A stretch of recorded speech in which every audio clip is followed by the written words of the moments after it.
कर्नाटक विधानसभा चुनाव के लिए बीजेपी ने अपना घोषणा पत्र प्रजाध्वनि जारी किया। राष्ट्रीय अध्यक्ष जेपी नड्डा ने बेंगलुरु में इसे जारी किया।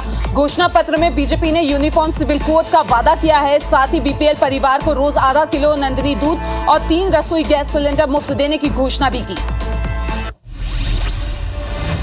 विधानसभा चुनाव से पहले छत्तीसगढ़ की सियासत में बड़ा उलटफेर। आदिवासी नेता नंद कुमार साय ने बीजेपी से इस्तीफा देने के बाद कांग्रेस का हाथ थाम लिया।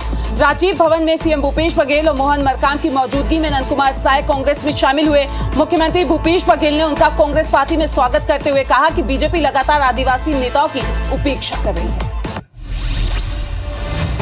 नंद कुमार साय के कांग्रेस में शामिल होने के फैसले पर छत्तीसगढ़ बीजेपी के नेता साय के फैसले पर हैरानी जता रहे हैं। पूर्व मुख्यमंत्री रमन सिंह ने कहा है कि साय 50 साल की तपस्या छोड़कर जा रहे हैं, तो प्रदेश अध्यक्ष अरुण साव ने कहा कि नंद कुमार साय को पूरा सम्मान पार्टी ने दिया है। वहीं बीजेपी के पूर्व प्रदेश अध्यक्ष विष्णुदेव साय ने कहा कि जिस कांग्रेस ने पूरे देश और छत्तीसगढ़ को ठगा, वो साय जी के साथ क्या न्याय करेगी। पूर्व नेता प्रतिपक्ष धर्मलाल कौशिक ने कहा कि नंद कुमार साय ने पार्टी के साथ विश्वासघात किया। साथ ही कहा कि साय के बीजेपी छोड़ने और कांग्रेस में जाने से कोई फर्क नहीं पड़ेगा।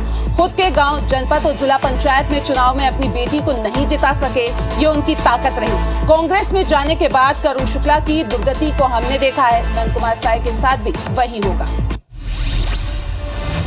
साय के पाला बदलने के बाद एमपी में भी सियासी पारा हाई है। एमपी के पीसीसी अध्यक्ष कमलनाथ ने कहा कि अभी तो सिर्फ ट्रेलर है, आगे आगे देखिए होता है क्या। दरअसल अटकलें लगाई जा रही हैं कि बीजेपी से नाराज चल रहे पूर्व सीएम कैलाश जोशी के बेटे पूर्व मंत्री दीपक जोशी भी कांग्रेस में जा सकते हैं। दीपक जोशी के कांग्रेस में जाने की अटकलों पर बीजेपी नेताओं ने चुप्पी साध ली है।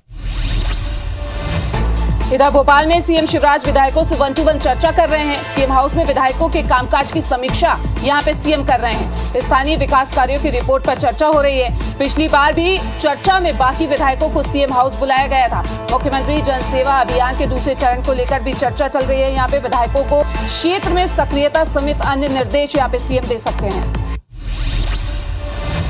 चुनावी साल में मध्य प्रदेश कांग्रेस हर वर्ग को साधने की तैयारी में जुट गई है। इस कड़ी में कांग्रेस के प्रदेश अध्यक्ष कमलनाथ गोविंदपुरा विधानसभा क्षेत्र में मजदूरों को संबोधित करते हुए कहा कि इंदिरा गांधी ने जो कानून बनाए थे वो मजदूरों के सम्मान के लिए बनाए थे। यहाँ सभी दिशाओं से मजदूर आकर काम करते हैं। अब मजदूरों को सोचना है कि खुद को बचाना है या बीजेपी को बचाना है। तेज की तैयारी में जुटी कांग्रेस ने पार्टी दफ्तर में जिला संगठन मंत्रियों की बैठक बुलाई। कमलनाथ की अध्यक्षता में संपन्न हुई बैठक में मंडल सेक्टर के कामों की समीक्षा भी की गई। इस दौरान कमलनाथ ने कहा कि कार्यकर्ताओं को चुनाव जीतने के लिए अब गांव-गांव और घर-घर जाना होगा। संगठन को मजबूत करने के लिए कांग्रेस अब ब्लॉक में संगठन मंत्री की नियुक्ति करने जा रही है। जिला संगठन मंत्रियों को संबोधित करते हुए कमलनाथ ने कहा कि संगठन का क्या लक्ष्य है, हमें समझना होगा। चुनाव नजदीक आते ही कांग्रेस ने जनहित के मुद्दों पर सवाल उठाया है। आपको बता दें, दरअसल इंदौर शहर कांग्रेस ने रेलवे स्टेशन पर अवैध वसूली का मुद्दा उठाते हुए स्टेशन अधीक्षक को ज्ञापन भी सौंपा। कांग्रेस ने पार्किंग ठेकेदारों द्वारा नियम विरुद्ध की जा रही वसूली के खिलाफ कार्रवाई के 3 दिन का समय दिया है। पिछले दिनों रेलवे स्टेशन की पार्किंग का एक वीडियो भी वायरल हुआ था, जिसमें पार्किंग कर्मी ड्रॉप एंड गो के लिए भी आने जाने वाले यात्रियों से वसूली करते नजर आ रहे थे।